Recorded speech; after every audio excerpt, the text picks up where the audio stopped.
Good morning everyone. Ito po ang aming report ng Group 3. Bali, ang topic po na bigay sa amin ay physical training, 10 principle of physical training, at 5th principle.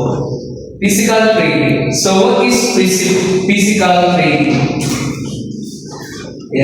Physical training terms as the systematic use of the exercise to promote the body fitness and strength. Ibig sabihin po niyan, ang physical na training o ang physical na pagsasanay, ito po ay bilang pag-iensayo o kung saan ay pinokondisyon yung ating katawan.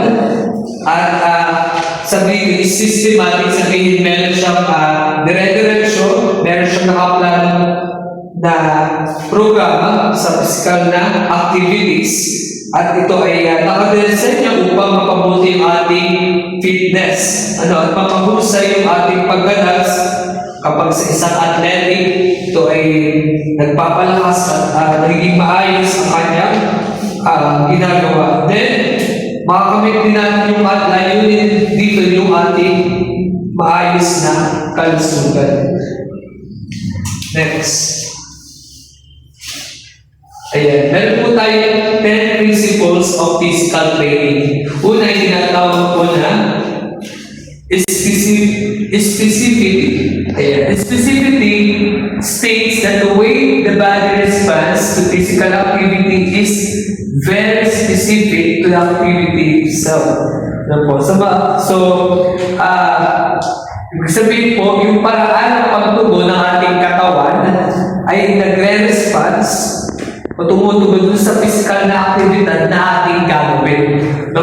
So, kung ano mismo yung gagawin is specific activities, dun nakabase.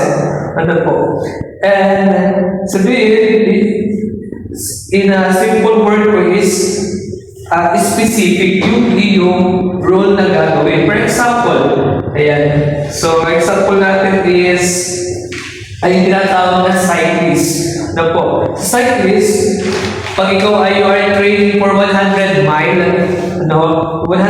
ride, syempre, magpo-focus ka sa mga activity na mag-build up sa longer distance training. At endurance na mag-train dun sa gagawin mo na physical at activities. At nakadepende po sa pangangailangan mo kung ano yung sa iyong pangangailangan o yung ano yung target mo o specific type ng activities. For example, para mapalakas mo yung iyong upper body o yung core strength mo, ang gagawin mo is specific type activities ay yung push-ups. So, yun po yung tinatawag na specificity.